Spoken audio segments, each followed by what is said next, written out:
Well, it's got a front brake, that's good.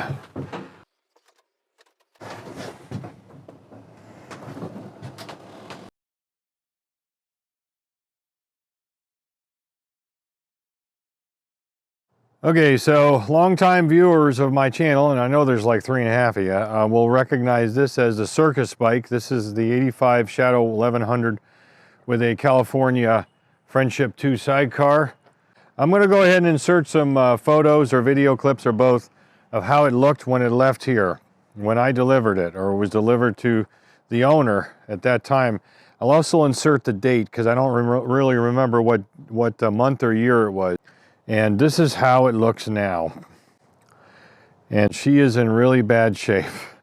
What happened was I got a call from the owner, I don't know, about a month or so ago, and he said the sidecar doesn't start.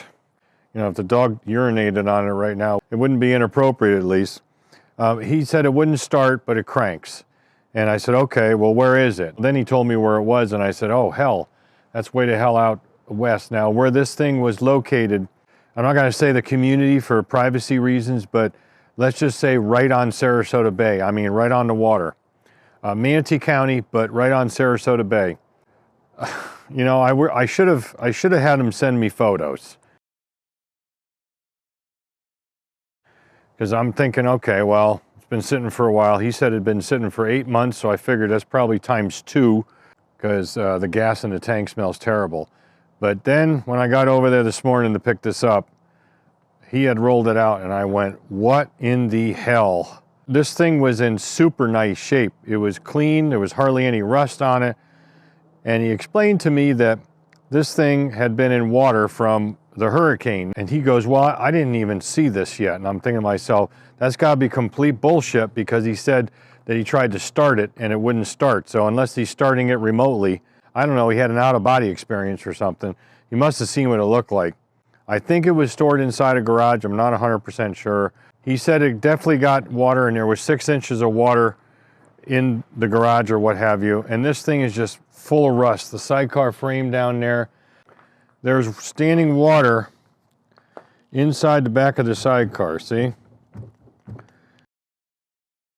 So I took one look at it and said, you know, this is not worth it. You don't even want to deal with this. I said, it's not worth doing anything with this. And he insisted that I at least take a look at it. I'll look at it, but I don't have high hopes.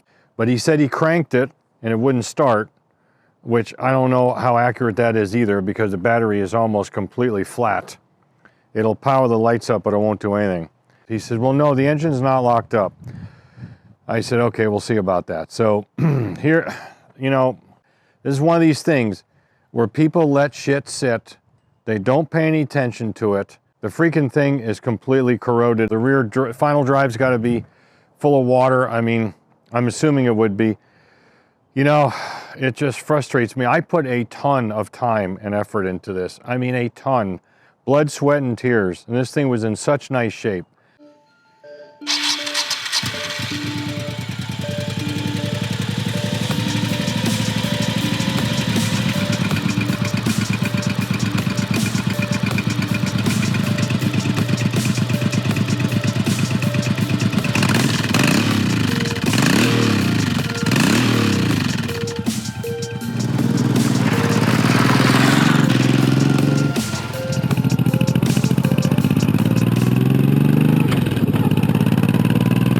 So I'm going to roll it in on the floor over there. I'll set you up better. We're just going to stick a pan underneath there and drain the oil out of it. I do not have any oil to put back in it right now, but we can always get that. If the crankcase is full of water, then we're going to call it right there because it's going to be scrap. I mean, there's no way. I know it's a Honda. You know, this thing is not indestructible, and it's just not going to survive something like that. So if it does not have, excuse me, water in the crankcase, battery jumper box and crank it and see how it sounds after we pull at least 2 of the spark plugs, 1 in each cylinder. You probably notice in my voice, I'm very upset about this. I really am. Like I said, I put a ton of work and time into this and didn't really even charge that much at that time when this was under the umbrella of the business, the LLC. Very disappointed. So in case you think I sound a little harsh, well, I want to say right up front that this is not a case of the owner having a severe medical issue or obviously passing away, the owner is alive and well. That typically is what happens with these bikes, of course. You know, somebody gets sick or passes away and they sit for a long time. Again, that is not the case here. This is a case of simply neglect. This was completely avoidable and is simply just neglect and really not caring a whole lot about it, which is the part that really pisses me off the most. He said he wants to get it back into shape so we can actually use it. He doesn't care too much about the rust. But anyway, we'll get into all that. I need a freaking Xanax or something. We're going to go ahead and do what we said, and let's check it out. I'm going to go ahead and throw some air in the tires, excuse me, the tires, so it's easier to roll. This change of weather is killing me. 1 minute it's freezing cold, the next minute it's warm. Now it's muggy and humid, but cool. Like, what the hell? What the hell? Now, the only thing that, freaking Chinese junk freaking air chucks. Now, the only thing that gives me a little hope is the fact that the brakes are not locked up. Now, you would think that if this thing was sitting in standing water, you know, however long it was in sitting water, you would think that even that residual salt water would lock these brakes up, and they're tight. They're a little tight, but they're not bound up. I'm not too concerned about the pressure. I just want it to be able to roll. Come on. I'm sick of this junk crap from China. If you haven't already figured it out, I'm rather frustrated right now by this. Freaking junk.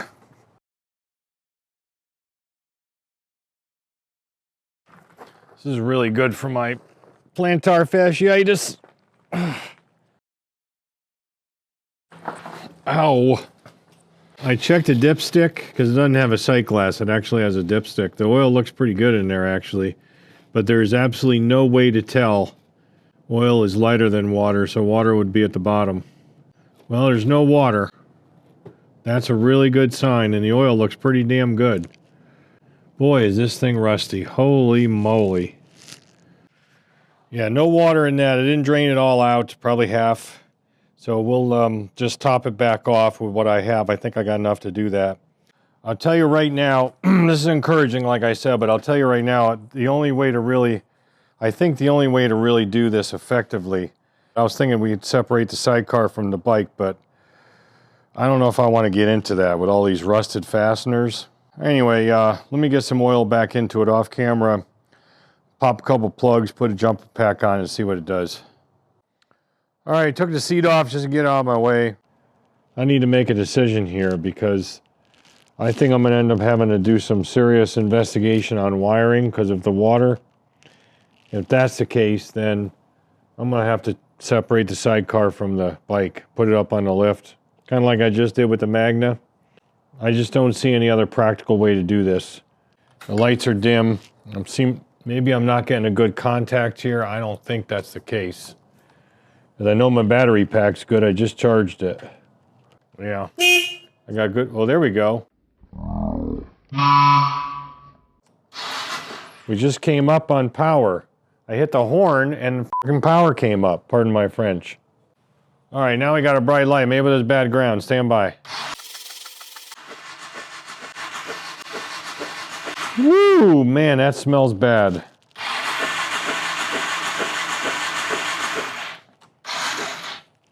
Let's put a thumb over each hole and see if we can get in there. It's kind of deep, but said the wife. That's good. I can't really reach that one. I need longer fingers. Yeah, there's definitely a lot of compression in there, so there's no water squirting out. But it just lit up. As soon as I hit the horn, it lit up. So I still think we got electrical problems because I had a good ground here. Got oil pressure. That's nice. Fuel gauge is showing high, you know, almost full tank, but, you know, just let me show you this over here. Just like on the Magna, this has a auxiliary tank. It's actually not called an auxiliary tank. It's called a, I forgot what they call it, to be honest with you. My brain is fried. It has this tank down here, and like on the Magna, this tank feeds that tank. Here's your low fuel sensor up here, or actually not even a sensor. That's an actual gauge. It's showing that there's plenty of fuel down in that. Well, if it had decent gas in it, I just fired it up, but I can smell it. It smells terrible. I do not want to push gas like that up. So I'll tell you what we can do, though. This is what we're going to do. Off camera, I'm going to think about this and make a decision whether I want to separate these two or not. I imagine it's not too bad, and unlike the Magna, I think I can get my roll-around cart underneath this one, because I had the sidecar on that cart for the entire time I was working on the bike when I first got it. However many years ago that was.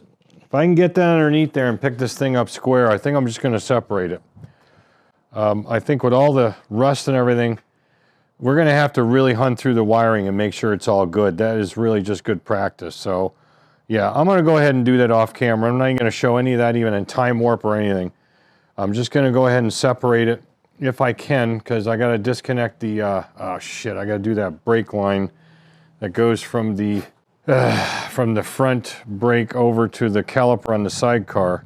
This Friendship 2 California sidecar, and you can tell a difference because this has got a fold up section, the front folds up, as opposed to the one. Plus this particular one has the option of the electrically adjustable suspension on this side, which is what this switch is down here. I don't even know if this still works. Well, son of a gun, it does.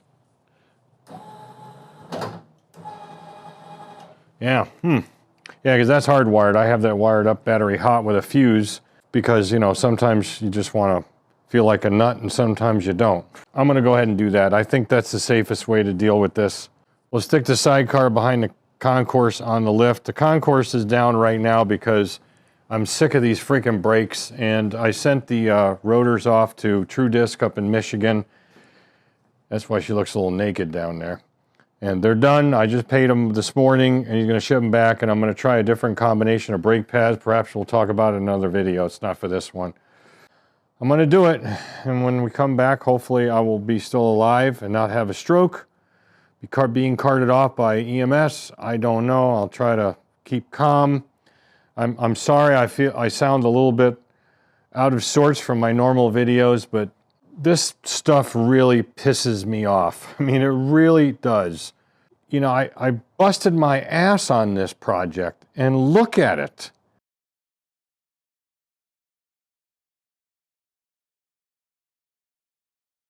Pisses me off. No other way to put it. So anyway, I'm not going to mention it any more in the video. This will be it. We'll move on from here.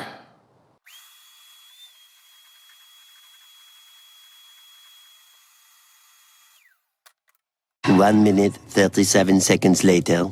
Yeah, you don't want to know.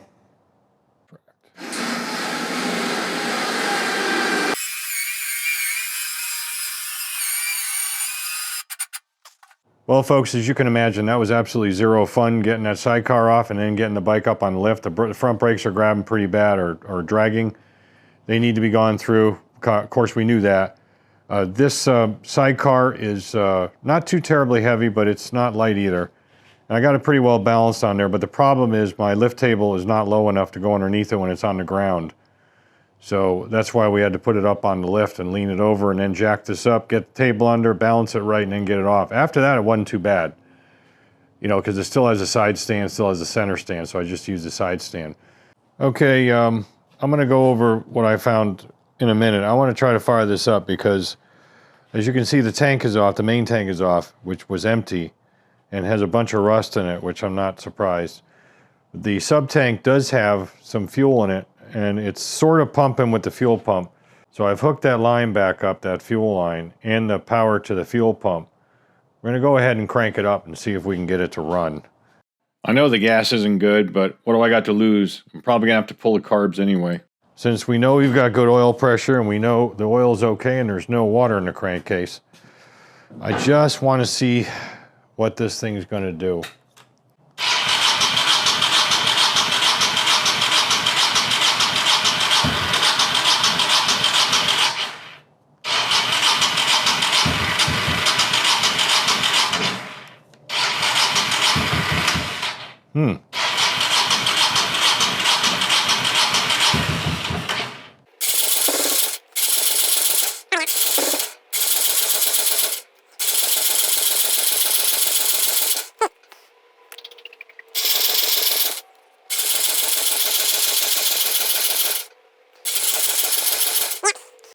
Well, I don't think there's any sense screwing with this anymore. pretty much expected is what he said it was doing before when he tried to start it. So actually, that fuel isn't very good. I just took the fuel line off and cranked it for what it would crank, and that's an aftermarket fuel pump, but the fuel doesn't smell very well. So we'll just charge the battery up overnight. We'll get the battery charged up best we can. I'll recharge my jumper pack too. Tomorrow's Sunday. I'm not going to work on it tomorrow, but on Monday we'll try to fire it up again with fresh gas from an auxiliary source. I don't know if this is really even worth doing anything with. My gut instinct was that it wasn't, and when I look at the sidecar, which is the only thing he said, when I picked it up, he goes, you know, if it didn't have the sidecar, I'd say scrap it, but he really likes riding his grandkids around. I don't know if that's safe to do in this. There's so much rust on that frame. It's surface rust, but did any salt water get inside the frame? Because, you know, it's dripping out over here from the hub, so that's got to be taken apart, and the bearing's gone through and repacked, but that doesn't mean it's going into the frame. But I don't know if there's water inside the frame. I mean, if there is, it's going to keep eating it away, or it's going to continue to do that over time. Monday, we'll get it up in the air on the lift. When we come back, We'll see you then. All right, folks, it's on Monday, so I took yesterday off, being Sunday. Engage. This thing is full of horrible gas. I was told this thing sat for about 8 months. There's absolutely no effing way this sat for that short of a period of time. This thing been sitting 2 years, I bet, or more. And, you know, it just looks it. Plus the salt water thing. I'm not really sure how high the water got. It's very difficult to tell, but the main reason why I wouldn't fire it all before was, number one, there's bad gas in it. Sub-tank, because the main tank, I think I said, was empty and there's rust in it. That gas is completely bad. I mean, it stinks to high heaven in here. I wish I had smell-o-vision. It's just terrible how bad that gas was. I want to try to fire this up with good gas. I did take the fuel pump off. This dog will not stop. I took the fuel pump off. It's all corroded up in here. Let me move the camera over a little closer for you. This thing underneath the rubber is all corroded, and the plunger that activates the pump portion of this, based on that little solenoid thing in there, you know, it was stuck. So I just put some silicone spray down there and got it working. This is going to get replaced. I've already ordered one. Since the sub-tank is dry or empty, if it wasn't rusty inside of it, I would just fill it back up with fuel, feed the fuel to the pump via the sub-tank, but it is unfortunately got some rust. It's not as bad as the main tank, but it's still going to need some attention, which means it needs to come out of the frame. That's a big job. I'm pretty sure I had this out before when I had it in here when it was the circus bike job for the same reasons, and I cleaned that tank out with, I don't know, Asphalt or something. The fuel filter is going to have to be replaced. We're going to hook up to some fresh fuel and pump it up to the carbs. I'm going to open the float bowl drains on the 2 carbs one at a time, and we'll flush these float bowls out, because undoubtedly that really bad fuel is up in here too. We're ready to try to see if this thing pops off. I got you over there. Whoa, I'm tripping. Not that way. I'm tripping, man. So let me see if it pumps up. I crack myself up. That's a good sign. It's filling the carbs up and stopping. Let me just crank it and see what happens. Yeah. Not a whole lot, apparently. I think it's a safe bet that battery is pretty much trash, don't you think? I checked online, and Baterias Plus shows limited quantity on these, but it always does because it's a weird battery. Advanced Auto even shows one in stock for Diehard brand, which of course it ain't Diehard anymore. Diehard hadn't been Diehard since the 80s, I think. Let's try this.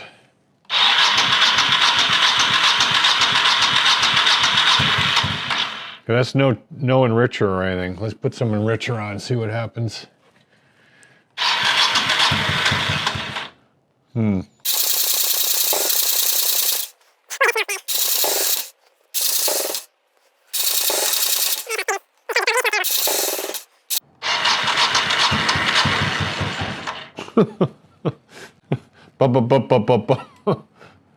What a joke. Yeah, all right, well, there's no sense in messing with this anymore. All right, what we'll just have to do is pull the carbs. I actually have another full rebuild kit for these carbs in stock, because when I bought the kits, they were aftermarket kits, but when I bought them, they came as a pair. So I'm not going to do any of that on camera. Yeah, I'm not going to commit a whole lot of video time to this. So what I'm going to do is, at this point at least, but after that, the next clips are going to be with it back on. We'll try to get it running and kind of verify the engine's all right. So far, this engine sounds like it's going to fire okay, but anyway, let me bring you down here. All right, so you get a little shot in there. It's not the easiest thing to see, but you get a little rust like that. Well, this is a problem. Ugh. You know, oh, it's been sitting 8 months. Yeah, bull crap. That would be a problem. Holy cow, there it goes. Well, it ain't coming back down, but yeah, the slides are just pretty much gummed up in the bores, so yeah, that one won't move at all. This one's sluggish, and I knew it. When I was told 8 months, I'm like, that's 16. It's at least 2 times that. I'm saying 2 years. Maybe longer now, but probably 2 years. Let's go 20 months and split the difference. That's my estimation. Thing's just been sitting. You know, improper storage, improper use. Yeah, well, you know, welcome to my world, you know? All right, the carbs are all done. Took me 3.5 hours or so. That was a full ultrasonic rebuild with aftermarket parts. Replaced the slow jets with the ones in the kit. I had a couple of kits, actually. I bought a bunch of kits 2 years ago down in Dania Beach, that motorcycle event down there, and I had a kit for this, which was better than the ones I had actually bought for it originally. And so I used a combination of parts, and we got it pretty good. So I think we got it pretty good, at least. I primed up the carbs. Whoops. Sorry about that. Here we go.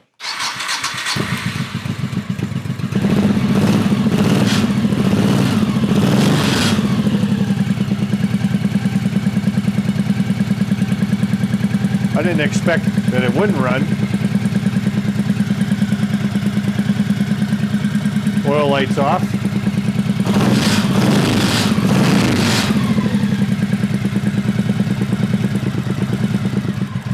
That's the enricher off.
I think that's rust coming out of the exhaust.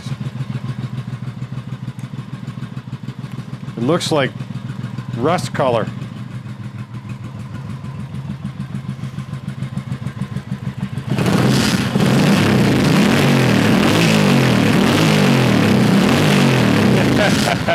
Smells like rust.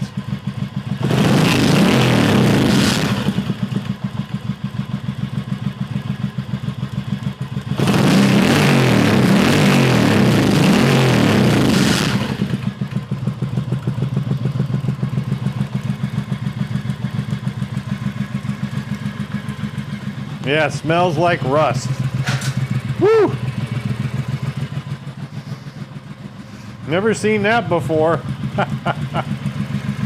That's pretty funny.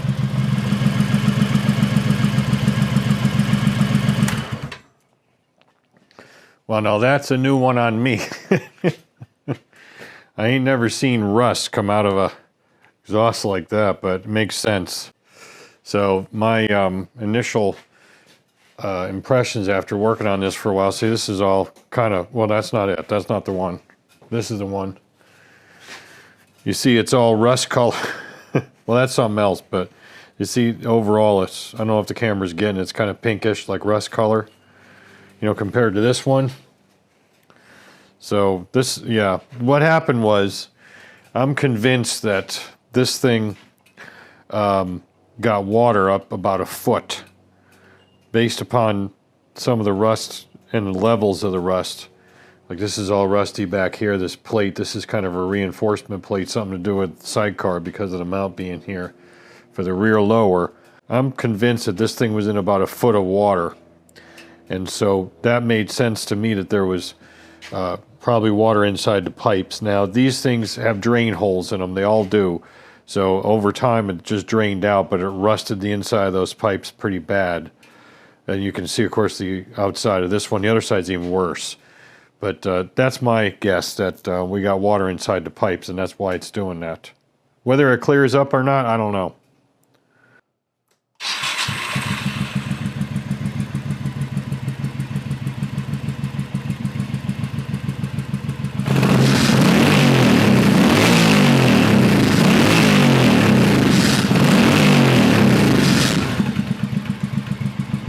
Well, here's another telltale sign if you were doubting what I was saying. See all over the side of the swing arm here, if I can get you in frame. See all the rust. Yeah, so these pipes were obviously full of water, and who knows how bad they are in there, and who knows if that'll ever clear up. I've never seen it before, so can't honestly say that that's going to happen. But yeah, I advised the owner just now. I sent him a little clip, haven't heard back yet. All right, let's do a really quick update here. Number one, I talked to the owner, and he said that he agreed with me when I told him that that carburetor looked like it had been sitting about, this bike been sitting 2 years. He goes, yeah, that's probably right. Well, he originally told me 8 months when I talked to him on the phone about a month and a half ago. I'm going to tell you right now, if you're going to work on something, because I knew then, as I know now, that if somebody tells you it's something's been sitting for a year, it's at least twice as long. Maybe more. So when I hung the phone up a month and a half ago and he said 8 months, I said this is 15 months to 20 months easily. I just felt it in my gut. And that was pretty much spot on because that's close to 2 years. So at least we got the carb sorted out and it runs okay and the crankcase wasn't full of seawater. That's at least a good thing. So I'm just giving you that for food for thought. Now what we're going to do next is a little on camera, a little off. We're going to be pulling the rear wheel, because we're going to have to get the sub tank out, and I'm pretty sure it's got to come out that way. I do not remember if the swing arm's got to be pulled or not. If it does, that's fine. Even if it doesn't, we may have to, because if the water line was up to here, and you can see there's rust on top of this breather, there's water inside that final drive, which will drain here in a second and verify. I bet you there's water in there. That's going to have to be all inspected, because my main concern is structural integrity and safety. So we're going to inspect everything, inspect the swing arm bearings while the wheel's off, and if we need to address anything in there, we're going to address it at that time. And take the sub tank out, along with the sub tank and the main tank. I'm going to go ahead and, although I swore I'd never do them again, we're going to de-rust them in-house. They're not that bad. There's absolutely no trace of fuel in the main tank. There's a small trace of fuel in the sub tank. Sub tank can't be coated anyway because it's got all the pickups and stuff in it for the fuel and the fuel switch. We're going to evapor-rust both of them. I've ordered another 5-gallon pail of that. I'm going to bring you back periodically during that process. There's going to be no dedicated footage to that because we got to get the rust out of there. By the way, I ran it again, and it is blowing a little less of that rust dust out, but all that crap went all over the sidecar. Hey, buddy, I went over the sidecar. So I had to take it outside and wash it off because who knows if there was like salt residue in there. I'm like, doy. What we're going to do is, same thing, you know, address the rear end. But, oh yeah, brakes, we're going to do brakes. We need to do the front brakes. But that's another reason for pulling this off is we need to examine the drum and the shoes and the mechanism and the springs and stuff in there for this drum brake, because most likely, again, if the water line was here, I guarantee you that that's all rusted inside there. So we're going to have to get that sorted out as well. Now, as far as the sidecar goes, I don't think we're going to have much footage on this at all, maybe periodically, but I talked to him and he okayed the concept, at least, of pulling the tub off the frame and giving the frame a good inspection. It's so corroded on the outside, I'm really concerned about the structural integrity of it because it's been sitting for 2 years. I figure this thing probably got doused with Debbie, Tropical Storm Debbie. That really backed up the water in Sarasota Bay even more than the hurricanes did.